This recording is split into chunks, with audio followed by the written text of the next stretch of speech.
여러분은 왜 병에 걸린다고 생각하세요? 나이가 들어서일까요? 유전 때문일까요? 아니면 운이 나빠서일까요? 그런데 평생 30만 명에 넘는 환자의 위와 장을 직접 들여다본 한 의사는 전혀 다른 이야기를 합니다. 병은 어느 날 갑자기 생기는 것이 아니다. 오늘 소개할 책은 수많은 사람의 건강관을 바꾸어 놓은 책 시냐 히로미의 병 안 걸리고 사는 법입니다. 오늘 영상 끝까지 함께 하신다면 여러분도 내 몸이 보내는 아주 작은 신호를 읽는 방법을 배우게 될 것입니다. 안녕하세요. 삶이라는 강을 함께 건너는 작은 나루터 샛별나루입니다. 이곳은 책을 읽고 사람을 이해하며 삶을 조금 따뜻하게 바라보는 공간입니다. 여기에 잠시 들러주신 선장님들, 지금 어떤 목적지를 향해 항해하고 계신가요? 우리는 모두 나라는 배의 선장이 되어 저마다의 꿈과 삶을 향해 순풍의 돛을 올리고 바다를 건너고 있습니다. 때로는 거센 파도와 폭풍을 만나기도 하고 예상치 못한 태풍 앞에서 잠시 방향을 잃기도 합니다. 또 어떤 날에는 잔잔한 바람을 타고 기쁨 가득한 항해를 이어가기도 하죠. 그 모든 시간을 지나 오늘 이곳까지 오신 선장님들, 잠시 이곳 샛별나루에서 쉬어가시기 바랍니다. 여기는 당신의 마음이 잠시 머무는 곳 샛별나루입니다. 오늘은 많은 분이 한 번쯤 들어보셨을 시냐 히로미의 병 안 걸리고 사는 법을 함께 읽어보려 합니다. 하지만 오늘은 단순히 책을 요약하지는 않겠습니다. 책이 우리에게 던지는 질문, 그리고 우리가 실제 삶에서 어떻게 받아들여야 하는지를 함께 생각해 보겠습니다. 먼저 이 사람이 누구인지부터 말씀드려야겠습니다. 그래야 이 이야기를 왜 믿어야 하는지 납득이 되실 테니까요. 시냐 히로미는 1935년에 태어난 일본계 미국인 의사입니다. 그는 단순한 의사가 아니라 의학의 역사를 바꾼 사람입니다. 1960년대 그는 세계 최초로 개복 수술 없이 내시경만으로 대장의 용종을 제거하는 방법을 개발했습니다. 지금은 당연하게 여겨지는 이 시술이 당시에는 상상도 못할 혁신이었습니다. 그 덕에 그는 미국과 일본을 오가며 수많은 환자를 진료했습니다. 유명 정치인, 세계적인 배우, 대기업 총수까지 그가 평생 들여다본 위와 장의 숫자를 세어보니 30만 개가 넘었습니다. 상상해 보세요. 한 사람이 30만 명의 몸속을, 그것도 가장 정직한 장기인 위와 장을 직접 눈으로 관찰한 겁니다. 여기서 중요한 건 숫자입니다. 30만이라는 숫자는 단순히 많다는 뜻이 아닙니다. 통계적으로 봤을 때 이 정도 표본이면 우연이라는 것이 끼어들 자리가 없습니다. 어쩌다 한두 명이 그랬다면 예외를 하겠지만 수십만 명에게서 같은 패턴이 반복된다면 그건 법칙입니다. 그런데 그가 발견한 법칙은 이랬습니다. 위와 장이 깨끗하고 건강한 사람은 몸 전체가 건강했습니다. 반대로 위와 장이 거칠고 지저분한 사람은 머지않아 어딘가에서 병이 났습니다. 그는 이것을 위상과 장상, 즉 위의 관상, 장의 관상이라고 불렀습니다. 여러분, 한 가지 질문을 드리겠습니다. 여러분 주변에도 이런 사람이 있지 않습니까? 어제까지 멀쩡했는데 갑자기 암 진단을 받습니다. 갑자기 심근경색이 찾아옵니다. 갑자기 당뇨라는 말을 듣습니다. 우리는 늘 이렇게 말합니다. 갑자기 병이 생겼다. 하지만 정말 그럴까요? 신야 히로미는 그렇지 않다고 말합니다. 병은 어느 날 갑자기 생긴 것이 아니라 수년, 어쩌면 수십 년 동안 우리 몸속에서 조금씩 만들어주고 있었다는 것입니다. 자동차를 생각해 보겠습니다. 엔진 오일이 부족하면 경고등이 켜집니다. 타이어 공기압이 낮아져도 경고등이 켜지죠. 자동차는 망가지기 전에 먼저 알려줍니다. 우리 몸도 마찬가지입니다. 입냄새, 만성 피로, 변비, 설사, 속쓰림, 잦은 감기, 잠을 자도 피곤한 몸, 이 모든 것이 몸이 보내는 작은 구조 신호일 수 있다는 것입니다. 하지만 우리는 대부분 이런 신호를 무시합니다. 피곤해서 그래, 혹은 나이 먹어서 그래, 며칠 지나면 괜찮아질 거야. 그러는 사이 몸은 계속 버티고 또 버팁니다. 그는 수많은 위와장을 관찰하면서 흥미로운 공통점을 발견했다고 말합니다. 건강한 사람의 위와장은 깨끗하고 탄력이 있었고, 반대로 생활 습관이 좋지 않은 사람일수록 점막 상태가 나빠지는 경우를 자주 보았다는 것입니다. 그는 이러한 경험을 바탕으로 건강한 장이 건강한 몸의 출발점이라고 강조합니다. 다만 여기서 한 가지는 함께 기억할 필요가 있습니다. 장 건강이 매우 중요하다는 점은 오늘날에도 널리 받아들여지고 있지만, 모든 질병이 장에서 시작된다고 단정하는 것은 현재 의학계의 일반적인 결론은 아닙니다. 이 책은 임상 경험을 바탕으로 한 통찰을 담고 있으며, 독자는 이를 건강한 생활 습관을 돌아보는 계기로 받아들이는 것이 좋을 것 같습니다. 생각해보면 참 이상합니다. 자동차는 좋은 기름을 넣습니다. 휴대폰은 매일 충전합니다. 그리고 집은 꾸준히 청소하죠. 그런데 정작 평생 함께 살아갈 몸은 어떻습니까? 배가 고프지 않아도 먹습니다. 목이 마르지 않아도 단 음료를 마십니다. 늦은 밤까지 스마트폰을 봅니다. 잠이 부족한데도 쉬지 않습니다.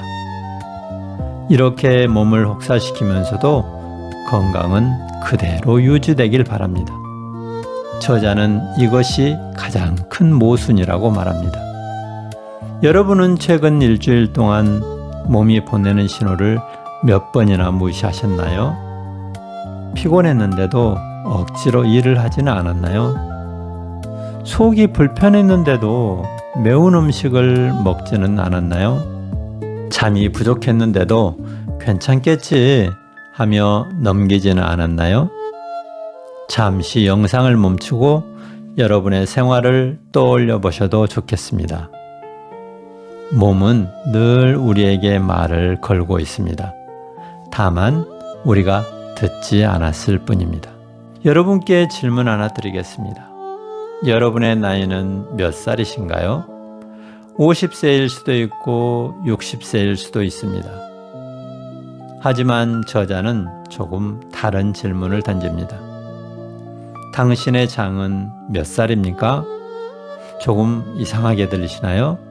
그러나 곰곰이 생각해보면 같은 나이인데도 어떤 사람은 계단 몇 층만 올라가도 숨이 차고, 어떤 사람은 70이 넘어서도 산을 오르며 활기차게 살아갑니다. 무엇이 이런 차이를 만들까요?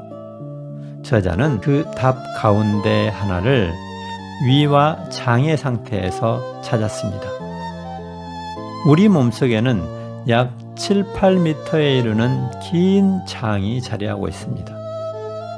화면을 펼치면 테니스 코트에 가까운 넓이가 된다고 알려져 있습니다. 그 넓은 공간에서는 매일 엄청난 일이 일어납니다.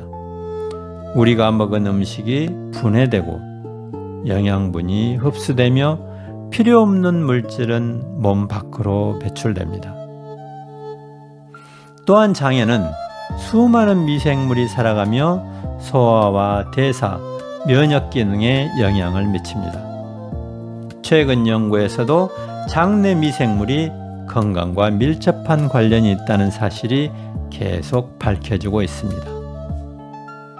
다만 아직 모든 질병을 장내 미생물 하나로 설명할 수 있는 단계는 아닙니다.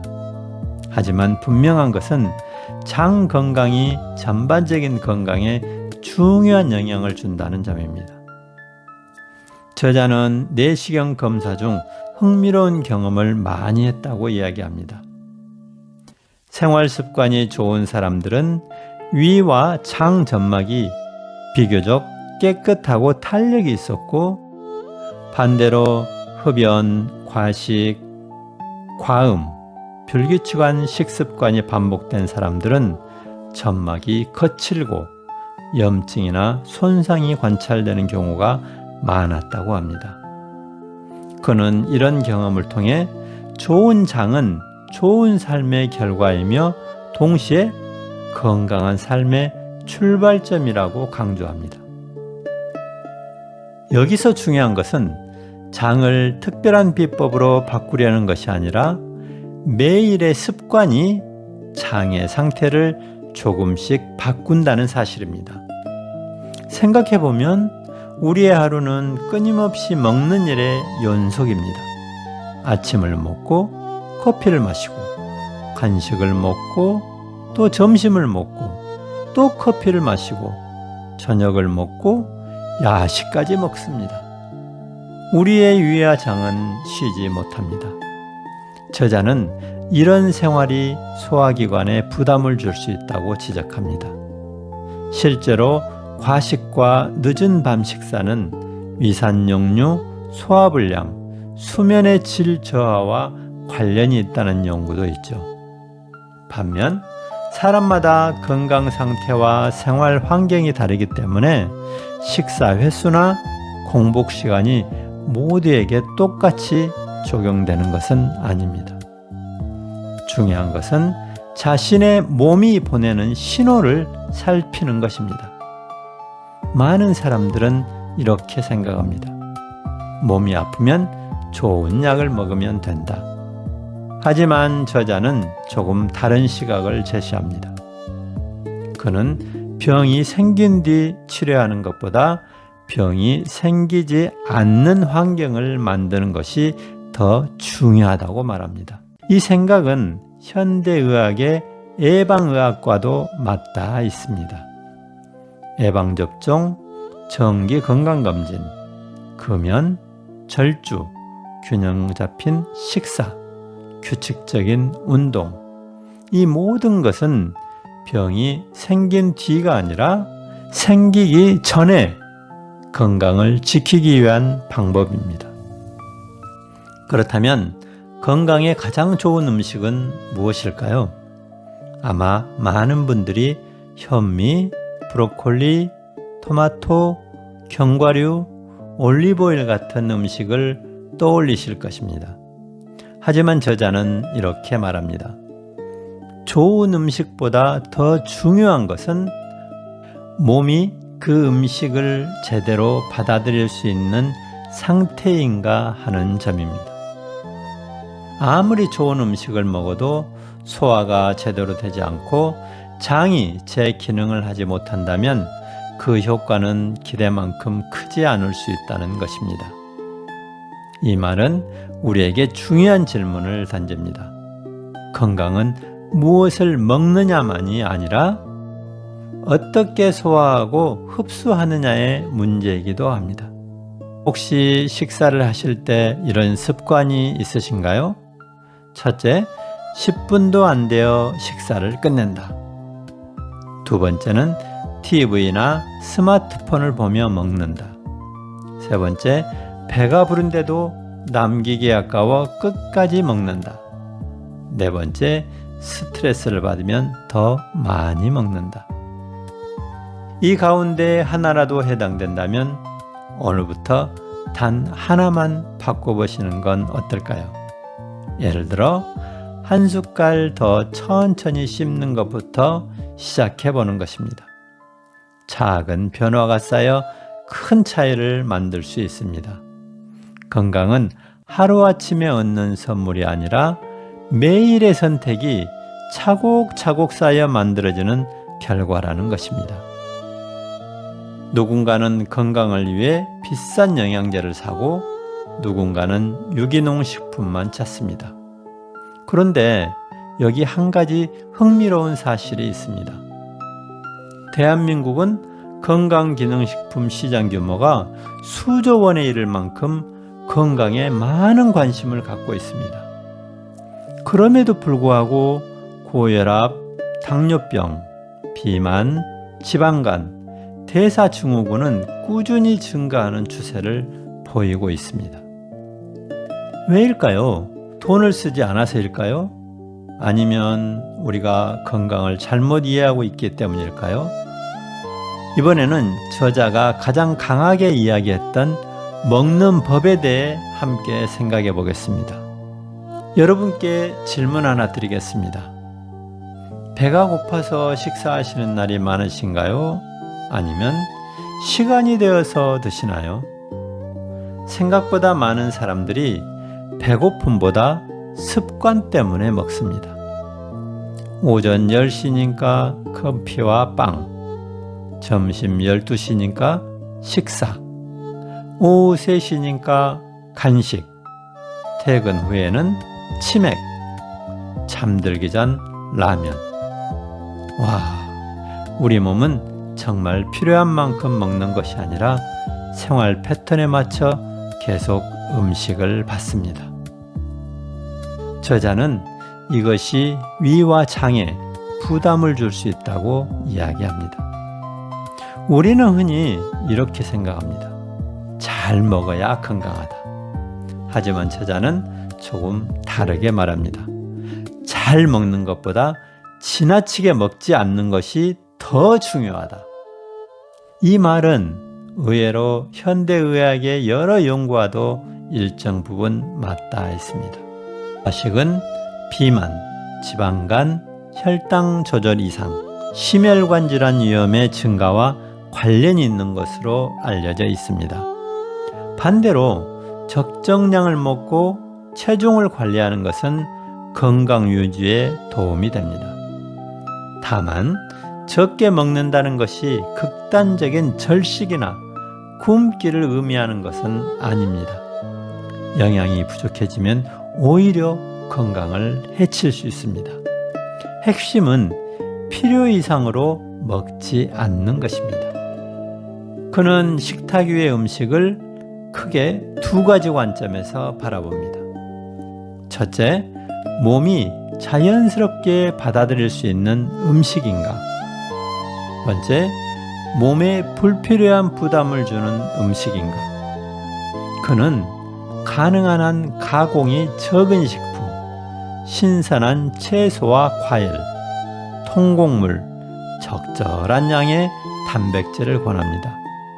이런 방향은 오늘날의 일반적인 식생활 지침과도 상당 부분 일치합니다. 반면 특정 식품을 절대적으로 피해야 한다거나 특정 식품만이 건강을 보장한다는 식의 해석은 조심할 필요가 있습니다.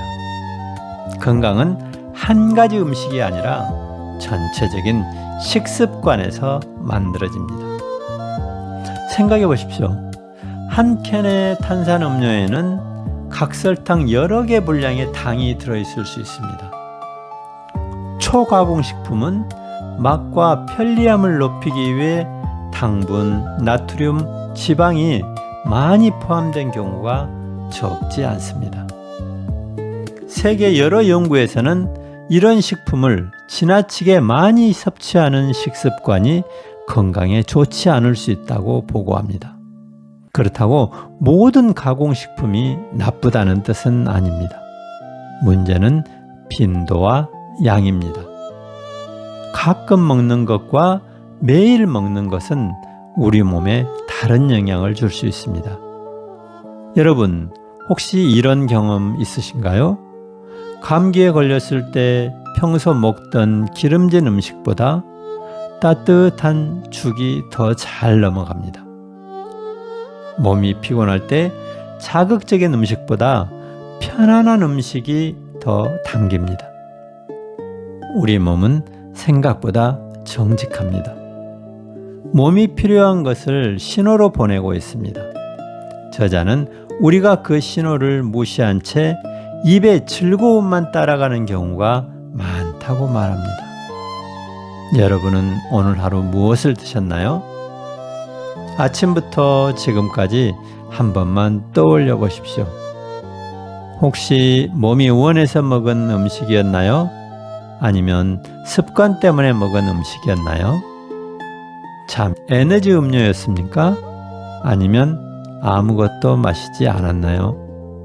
대한민국 성인의 상당수는 충분한 수분을 섭취하지 못한다는 조사도 있습니다. 그런데도 우리는 갈증을 배고픔으로 착각하는 경우가 많습니다. 우리 몸은 대부분 물입니다. 성인의 몸은 개인차가 있지만 상당 부분이 물로 이루어져 있습니다. 혈액도, 세포도, 근육도, 뇌도 수분이 있어야 제대로 기능합니다. 단 하루만 심한 탈수가 일어나도 집중력이 떨어지고 피로감이 심해질 수 있습니다. 그런데 저자는 한 가지를 더 말합니다. 그는 좋은 물이 건강을 만든다고 이야기합니다. 과연 정말 그럴까요? 저자는 효소, 물, 장, 이 세 가지를 매우 중요하게 설명합니다. 하지만 현대의학에서는 충분한 수분 섭취의 중요성은 널리 인정하면서도 특정 종류의 물이 일반적인 물보다 건강에 특별한 효과를 낸다는 주장에는 아직 충분한 근거가 확립되지 않은 경우가 많습니다.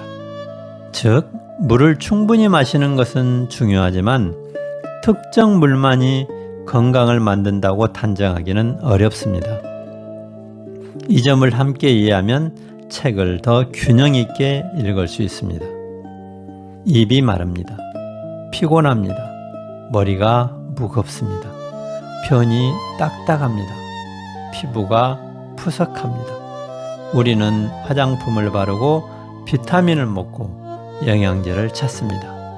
하지만 그 전에 몸은 이렇게 말하고 있을지도 모릅니다. 물부터 조금 더 마셔줄래? 건강을 잃는 데는 대개 수년이 걸립니다. 건강을 회복하는데도 시간이 필요합니다. 오늘 물 한 잔, 내일 또 물 한 잔. 그 변화는 눈에 띄지 않을 만큼 작습니다. 하지만 1년, 3년, 10년이 지나면 작은 습관은 큰 차이를 만들 수 있습니다. 여러분께 부탁 하나 드리겠습니다. 지금 영상을 보고 계시다면 잠시 영상을 멈추시고 주방에 가서 물 한 잔을 천천히 마셔보십시오. 건강은 거대한 결심이 아니라 작은 반복이라는 사실입니다. 우리는 흔히 언젠가 건강해져야지 라고 생각합니다. 하지만 건강은 언젠가가 아니라 오늘의 선택에서 시작됩니다. 물 한 잔, 10분의 산책, 조금 일찍 잠드는 밤, 그 평범한 행동들이 내일의 몸을 만들어갑니다. 그런데 저자는 음식과 물보다 더 중요할 수도 있는 것을 이야기합니다. 놀랍게도 그것은 비싼 영양제도 특별한 운동도 아닙니다. 바로 효소입니다. 그는 효소를 생명의 불꽃이라고 표현하며 우리 몸의 건강을 좌우하는 핵심 요소로 설명합니다. 과연 효소란 무엇이며 저자의 설명은 현재 과학과 어디까지 일치할까요?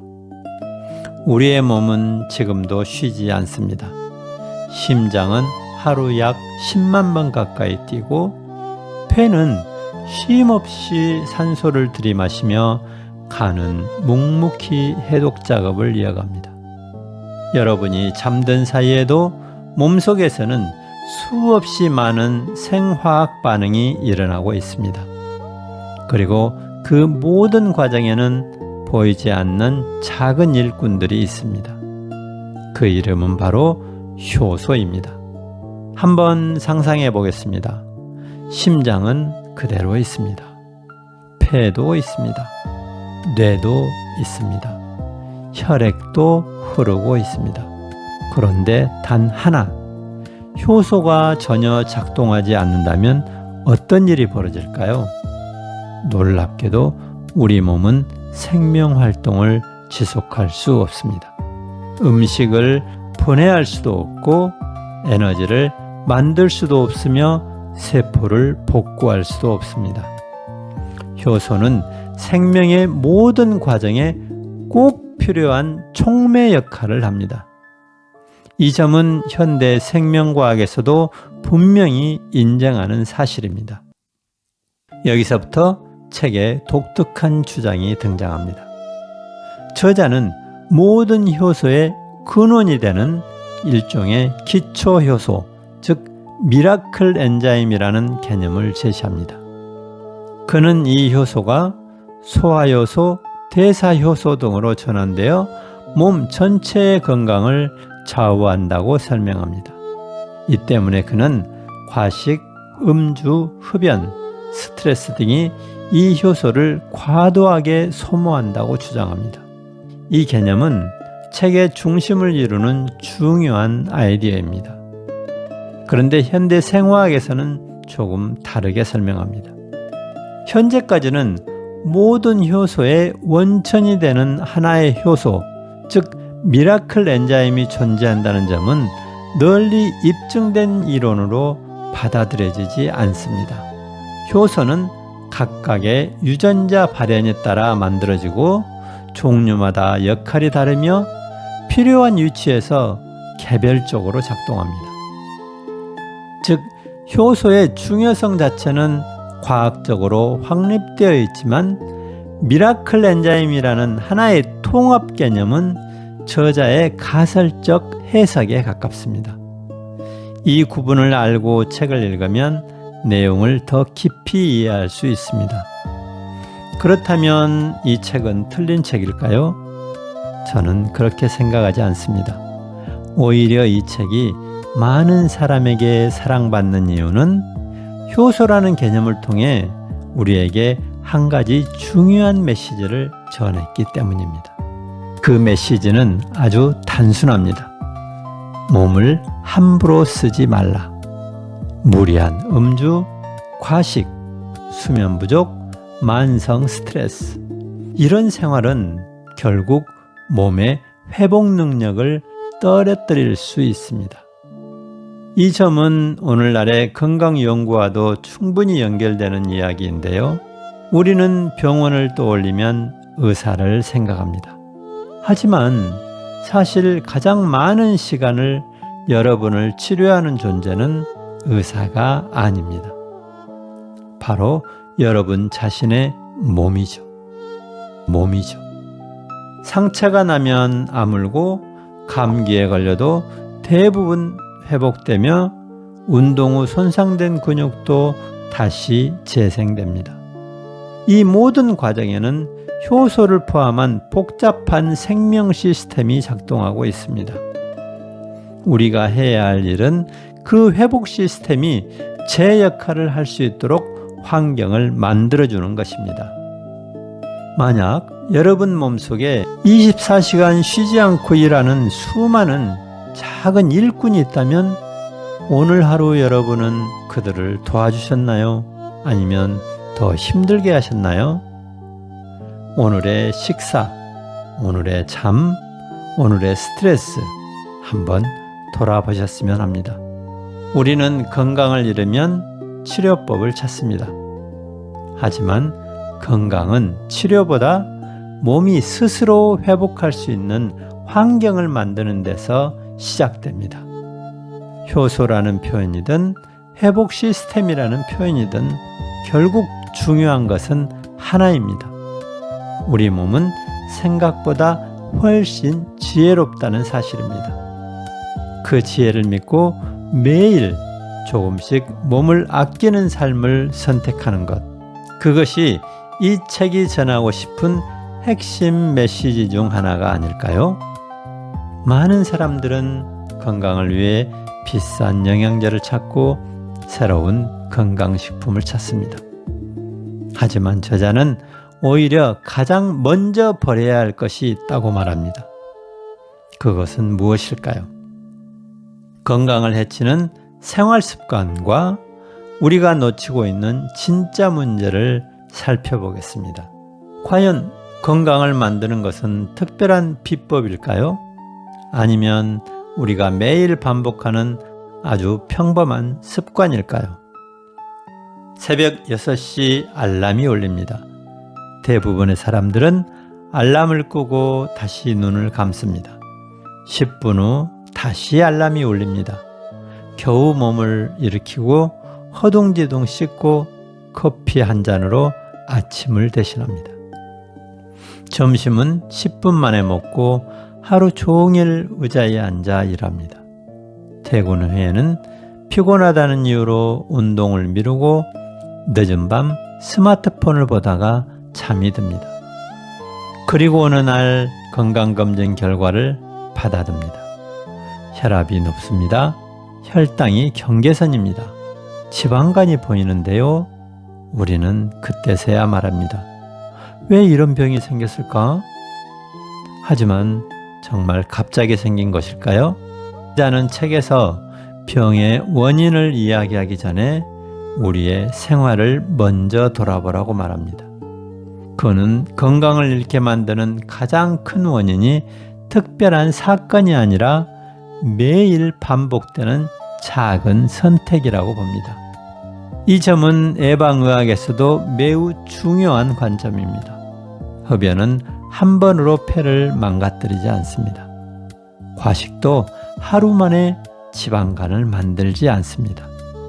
운동 부족도 일주일 만에 근육을 약하게 만들지 않습니다. 하지만 이런 행동이 몇 년, 몇십 년 반복되면 몸은 분명한 변화를 보입니다. 건강은 어느 날 무너지는 것이 아니라 오랜 시간 기울어지는 것이죠. 한번 계산해 보겠습니다. 하루에 탄산음료 한 캔을 마시는 습관이 있다고 가정해 보겠습니다.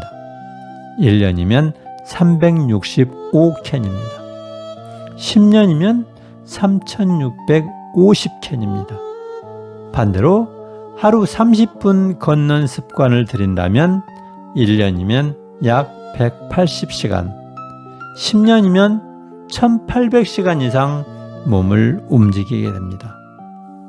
인생은 한 번의 큰 결심보다 이처럼 반복되는 작은 선택들의 총합입니다.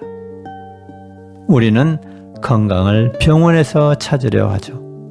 물론 건강은 질병을 치료하고 관리하는데 매우 중요한 곳입니다. 하지만 건강 자체는 병원보다 일상의 공간에서 만들어집니다. 아침 식탁, 점심 식사, 저녁 산책, 잠드는 시간, 스트레스를 다루는 방식. 저자는 바로 이 평범한 순간들이 건강을 결정한다고 말합니다. 이 부분은 현대의학이 강조하는 생활 습관 개선과도 방향을 같이 합니다. 많은 사람들이 건강을 위해 특별한 것을 찾습니다. 새로운 영양제, 최신 다이어트, 유명한 건강식품. 하지만 가장 먼저 바꿔야 하는 것은 의외로 화려하지 않습니다. 조금 더 일찍 잠드는 것, 천천히 식사하는 것, 물을 충분히 마시는 것, 가볍게 몸을 움직이는 것. 저자가 강조하는 핵심도 결국 이런 기본으로 돌아갑니다. 건강은 비밀스러운 기술이 아니라 꾸준한 생활의 결과라는 것입니다. 여러분의 하루를 떠올려 보십시오. 오늘 하루 여러분의 몸을 위해 한 일은 무엇이 있었나요? 엘리베이터 대신 계단을 이용했나요? 식사를 조금 천천히 했나요? 잠시라도 햇볕을 쬐며 걸었나요? 아니면 하루 종일 바쁘다는 이유로 자신을 뒤로 미루어 두었나요? 우리의 몸은 늘 결과를 보여줍니다. 그리고 그 결과는 대부분 어제와 오늘의 습관에서 시작됩니다.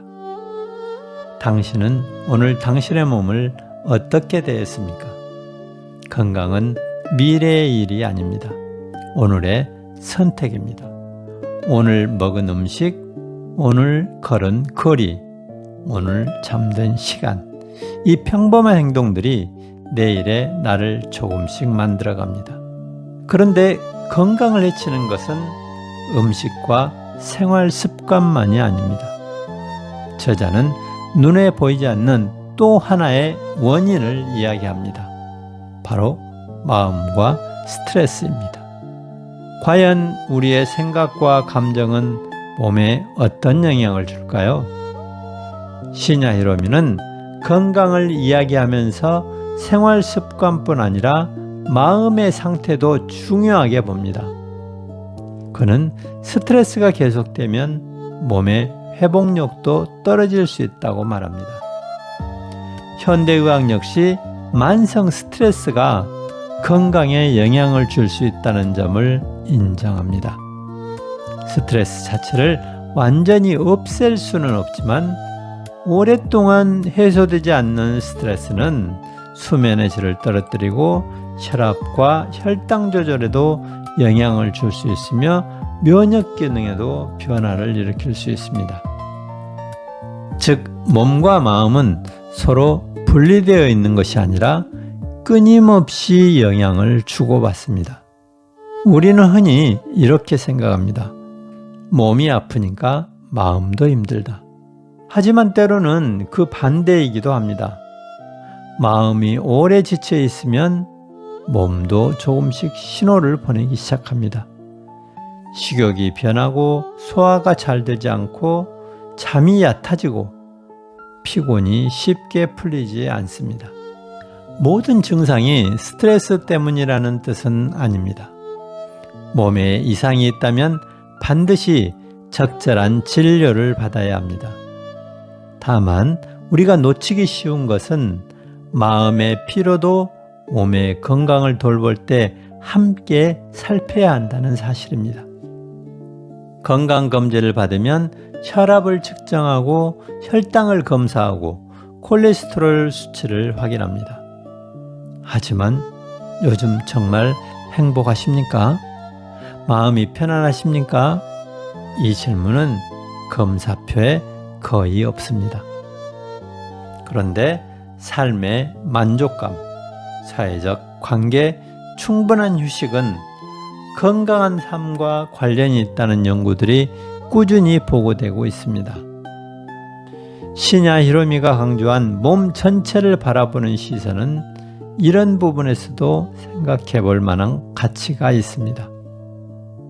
한 노인이 병원을 찾았습니다. 의사는 말했습니다. 검사 결과는 크게 이상이 없습니다. 그런데 노인은 계속 몸이 무겁고 힘들다고 했습니다. 의사는 다시 물었습니다. 최근에 마음 아픈 일이 있으셨습니까? 노인은 한참 침묵하다가 말했습니다. 아내를 먼저 떠나보낸 뒤로 집이 너무 조용합니다. 이 이야기가 모든 병을 설명하는 것은 아닙니다. 하지만 우리는 종종 몸의 증상만 바라보고 마음의 상처는 지나쳐버립니다. 여러분께 질문 하나 드리고 싶습니다. 오늘 하루 가장 많이 떠올린 생각은 무엇이었나요? 감사였나요? 걱정이었나요? 분노였나요? 희망이었나요? 생각은 눈에 보이지 않습니다. 하지만 그 생각은 우리의 표정을 만들고 말투를 만들고 생활 습관을 만들며 결국 삶의 방향에도 영향을 줄 수 있습니다. 이 책을 읽으며 저는 건강을 이렇게 다시 정의하게 되었습니다. 건강은 단지 병이 없는 상태가 아닙니다. 아침에 일어났을 때 오늘 하루를 살아보고 싶다는 마음이 드는 것, 가족과 함께 웃을 수 있는 것, 식사를 맛있게 할 수 있는 것, 밤이 되면 편안히 잠들 수 있는 것, 어쩌면 그것이 진정한 건강이 아닐까요? 저자는 우리에게 병을 두려워하기보다 매일의 삶을 건강하게 살아가는 법을 먼저 배우라고 말하는 듯합니다. 지금까지 우리는 음식, 장, 물, 효소, 습관, 그리고 마음까지 살펴보았습니다. 이제 마지막으로 남은 질문이 있습니다. 그렇다면 우리는 내일부터 무엇을 바꿔야 할까요? 마지막으로 병 안 걸리고 사는 법이 우리에게 남긴 가장 중요한 메시지를 정리하며 누구나 오늘부터 실천할 수 있는 건강 습관을 함께 정리해 보겠습니다. 그리고 이 책이 왜 수많은 사람들에게 오랫동안 읽혀왔는지 그 이유를 한번 생각해 보겠습니다. 병 안 걸리고 사는 법은 단순히 건강 상식을 설명하는 책이 아닙니다. 이 책은 우리에게 이런 질문을 던집니다. 당신은 당신의 몸을 얼마나 사랑하고 있습니까? 우리는 가족은 걱정합니다. 친구는 챙깁니다. 자동차도 정비합니다. 집도 청소하고요. 그런데 평생 단 하나뿐인 몸은 늘 가장 마지막 순서입니다. 저자는 바로 그 순서를 바꾸라고 이야기합니다. 첫 번째, 몸은 언제나 신호를 보낸다. 피곤함, 속쓰림, 변비, 수면 부족. 이 작은 신호를 무시하지 말라는 것입니다. 두 번째는 건강은 하루 만에 잃지 않는다. 병도 건강도 모든 습관의 결과입니다. 오늘의 식사가, 오늘의 잠이, 오늘의 걸음이 미래의 몸을 만듭니다. 세 번째는 예방은 치료보다 강하다. 증상이 생긴 뒤 치료하는 것도 중요하지만 증상이 생기기 전에 생활 습관을 돌보는 것이 더 큰 힘을 가질 수 있습니다. 이것은 현대의학이 꾸준히 강조하는 예방의학의 핵심이기도 합니다. 네 번째는 몸과 마음은 함께 움직인다. 몸이 지치면 마음도 무너지고 마음이 지치면 몸도 영향을 받습니다. 건강은 두 가지를 함께 돌볼 때 더 오래 지속됩니다. 다섯 번째, 완벽보다 꾸준함이 중요하다. 많은 사람들은 건강한 삶을 시작하려고 하다가 포기합니다. 왜냐하면 처음부터 완벽하려 하기 때문입니다. 하지만 건강은 100점을 만드는 일이 아니라 오늘보다 내일 1% 더 나아지는 과정입니다. 책에는 논란이 있는 주장도 있습니다. 예를 들어 미라클 엔자임과 같은 개념은 현재 의학에서 확립된 이론으로 받아들여지지는 않습니다. 또한 특정 식품이나 특정 물이 모든 사람에게 특별한 효과를 준다고 일반화하기도 어렵습니다. 그렇지만 저는 이 책의 가치가 거기에 있다고 생각하지 않습니다. 이 책의 진짜 가치는 우리에게 건강을 소비의 대상으로만 보지 말고 생활의 태도로 바라보라고 말한다는 데 있습니다. 오늘의 한 끼를 소중히 먹고 충분히 쉬고 몸의 신호에 귀를 기울이며 매일 조금씩 자신을 돌보는 삶.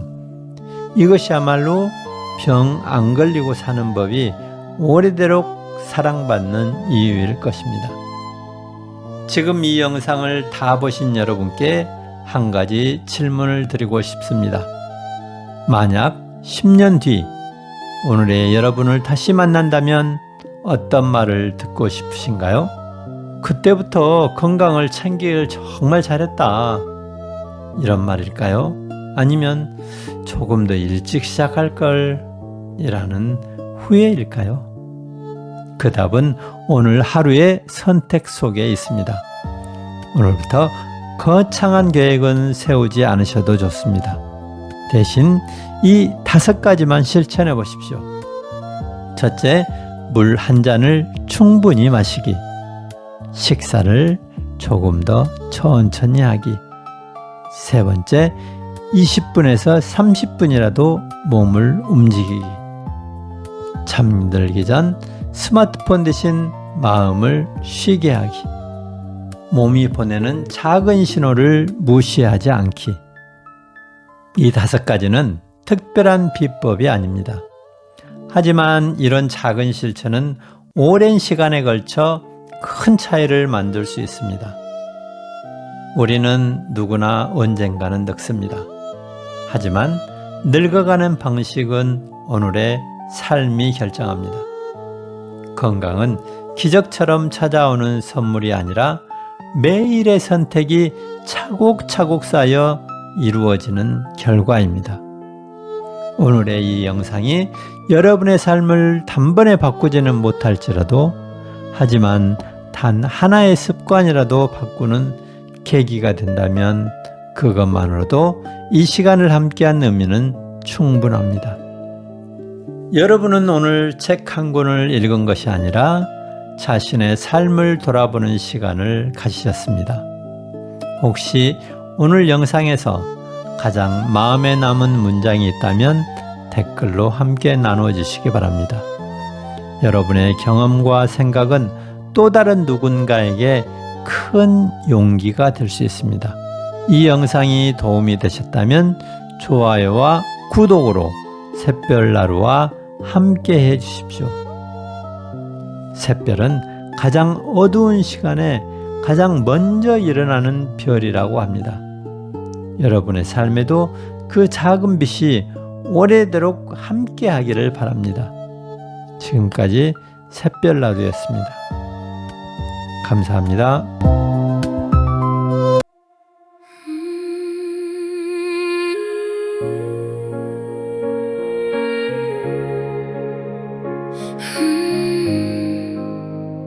Streetlights flickering, headlights in the driveway, cardboard boxes packed, taillights in the dark, tarmac still burns hot, static on the high frequency.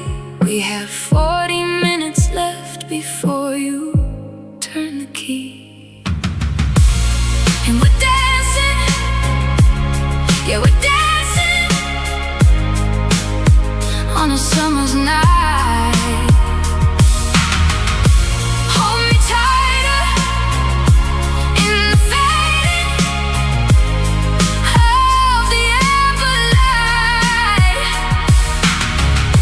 One last circle before tomorrow takes you out of sight.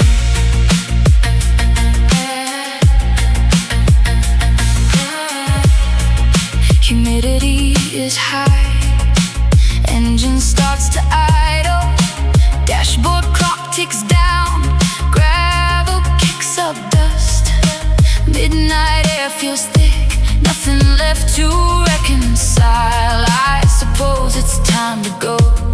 To be fair, we must. We're dancing, yeah, we're dancing, oh, on a summer's night. Hold me tighter in the fading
tomorrow